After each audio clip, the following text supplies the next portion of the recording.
Tonight, President Trump continuing to go on the attack over the Russia probe, and now we know when the Mueller report will probably be released and also what we're going to see and won't see. Former federal prosecutor will join us to weigh in on that and also where she believes we go from here. Then, first they separated families, then they put kids in cages. Now they want to deport children who find their way here without their parents. We're going to show you the very latest when it comes to this administration's immigration crackdown. Also, hey, it's tax season, and that means for the first time, people in a lot of viewing areas that for this program, you're going to see the impact of the president's tax law and its rude awakening for many people in blue states. We're going to have a special report tonight. Evening, everybody, and welcome to RFL. I'm Richard French. Thank you for joining us tonight. Now, during his first rally since the Mueller probe wrapped up, President Trump went on offense, and he said things, frankly, that were offensive to many. The Democrats have to now decide whether they will continue defrauding the public with ridiculous bullshit.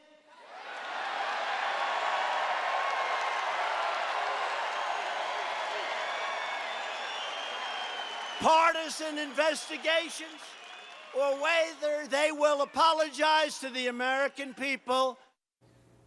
And frankly, what was a surreal moment, and trust me, I don't care who you voted for, not a presidential one. He went on to that he has the bigger houses, the bigger apartments.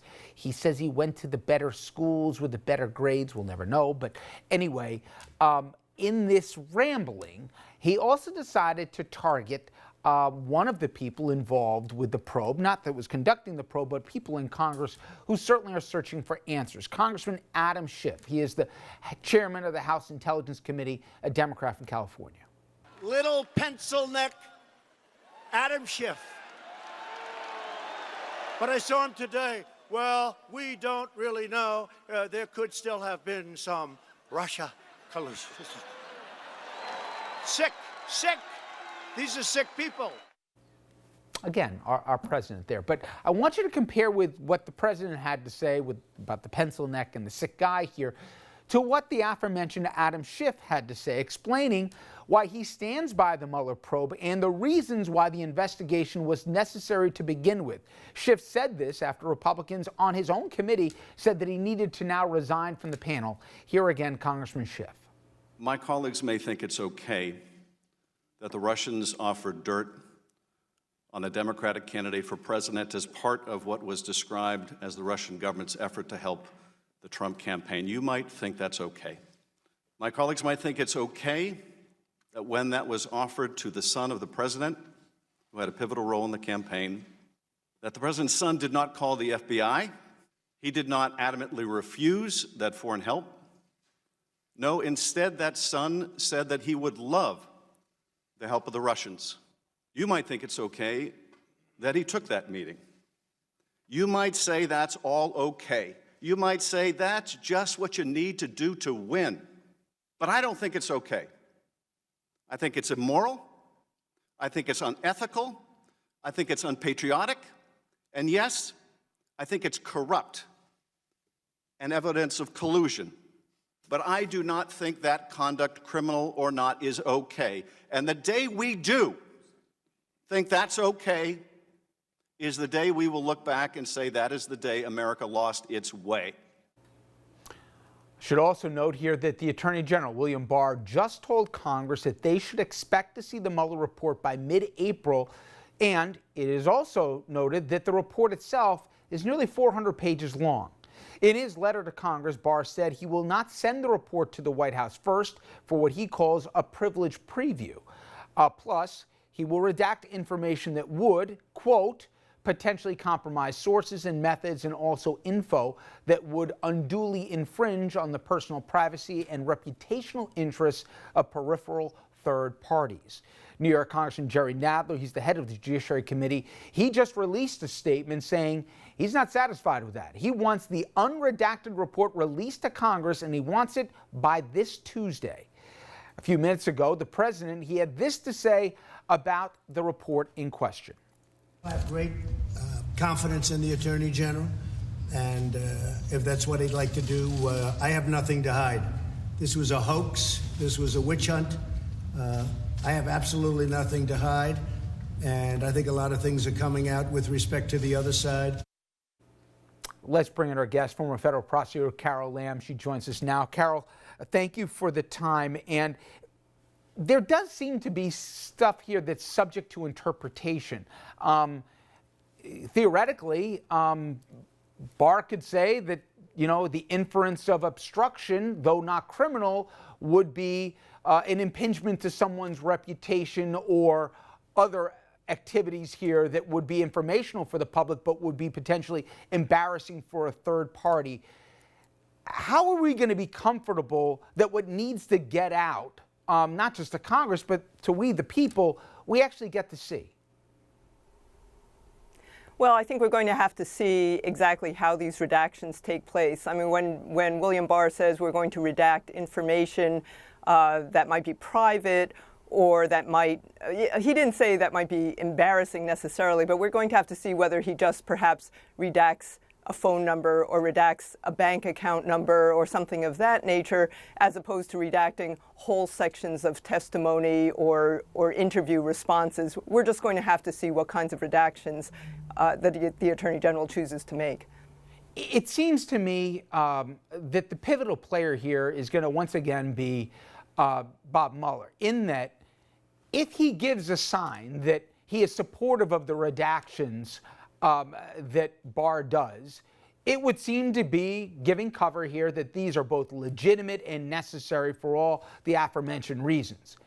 But if we don't hear anything from Mueller that he's copacetic with what Barr chooses not to disclose or share with Congress, then we've got an open-ended question as to motivations, and obviously we know about the memo that then private citizen Barr had sent to the White House as it relates to presidential power, and we ask all these questions all over again. Do you think the notoriously quiet, and I say that reverentially, but nonetheless, can Mueller be quiet through this whole process, and do you think he will be, or do you think he'll give a sign that he's okay or not okay with how this information is chosen to be disclosed? I've always thought that a lot of the dynamics of this particular investigation and the balance of power between Robert Mueller and Bill Barr really comes down to who these gentlemen are and what their personalities are and their histories together. These two men have worked together many times. They know each other very well. And to some extent, I think they're cut from the same cloth. I don't think there has been a lot of disagreement between them, and the Attorney General made a special point of saying that he was going to be conferring with Robert Mueller about what could be released and what couldn't be released as a result of this report. I also don't think, if the redactions are extensive, I don't think Congress is going to let this go by without hearing testimony from Robert Mueller. I initially didn't think that there was going to be much purpose to having Robert Mueller testify, but I think the way things have transpired, it's going to be inevitable. And so if there is some kind of disagreement, it will be aired. In all honesty, I don't think there is going to be a lot of disagreement here. Well, there was one point where, at least in the very short headline we got, obviously there was nothing on both collusion and conspiracy, but on the subject of the second question, Mueller wouldn't go there and exonerate the president as it relates to obstruction, but yet Barr certainly gave the indicator that there's nothing to see here. So my question is, in terms of the role that Barr will play, you seem comfortable that he and Mueller are going to work in conjunction in some way. But should House Democrats feel comfortable that they're going to get the whole story by just going on faith by Barr?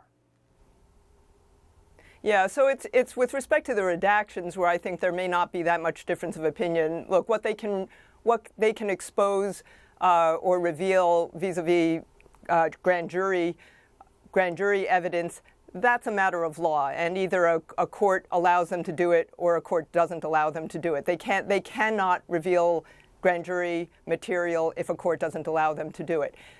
Ongoing investigations, that's actually going to be more Bob Mueller's call, I think, about what is relevant or not relevant to an ongoing investigation, although obviously Bill Barr is the Attorney General and will have some say there. Where I think that where Mueller's testimony is going to be necessary, and again, this is because of that very weird situation that you were just alluding to, where Bob Mueller said, we're not saying the president is exonerated with respect to obstruction of justice, but we don't think that criminal charges should necessarily be brought. I think that creates an issue because we don't know whether Bob Mueller was saying, I just don't think, we think something wrong happened here, but we just don't think we could get a conviction at trial using a beyond a reasonable doubt standard with 12 jurors. We don't know whether he was saying that or whether he was saying, because this was the president, we didn't have some of the investigative tools that are usually available to us, like search warrants or getting getting phone records off of the president's telephone, or sitting down with the president and interviewing him or having him before the grand jury, and therefore we just didn't have as much evidence as we would normally have in an obstruction case. We don't know which of those two scenarios it is, and that's why I think ultimately Congress is going to want to hear from Bob Mueller. Were you surprised that Donnie Jr. and the president were never compelled or even forcibly requested here to actually sit down and answer questions under oath? Not as surprised as one might think, because if you look back on the history of how the Justice Department has dealt with presidents, and in this case, a very close member of the president's family, so maybe it was sort of swept into the same analysis, but it's not as, I think most people think, well, no, all citizens are the same and everybody's subject to the same processes, but there's a lot of negotiation that goes on before a president is pulled in for sworn testimony. And I think the Mueller team tried many, many times to get some kind of circumstance where they would have the president under oath answering questions live. I think the president's defense team used a lot of strategy to give a lot of information to the point where they said, you've gotten the information you need from other sources, and the president gets a lot more deference than other people with respect to having to sit down and give sworn testimony. And I think they prevailed in this case. It's a very difficult situation, and that's why at the end of the day, I'm not sure criminal investigations are the best vehicle to dealing with fundamentally political problems. They're sort of apples and oranges, and I think it's created a lot of difficulty in this case. Well, to that end, Carol, there have been some who argued it was never the intent of Mueller to make the decision here. In the end, this is a political one. Impeachment, let's say, is the final course, and that's going to be the job as it is of Congress. To that end, do you think the nearly 400 pages that this report supposedly is going to clock in at will provide illuminating reading, or will it just give a lot of the stories that we've already heard by now? What's your first guess?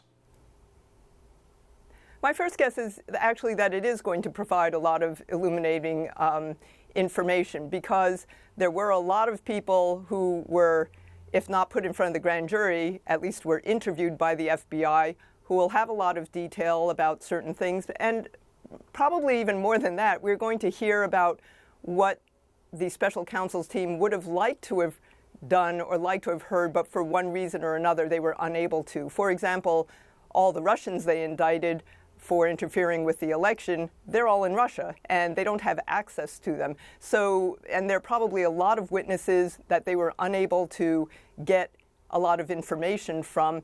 But it will be very interesting to see how the investigations progressed and where they sort of ran into stumbling blocks, but also where things fell outside of the special counsel's mandate and therefore perhaps need to be followed up on.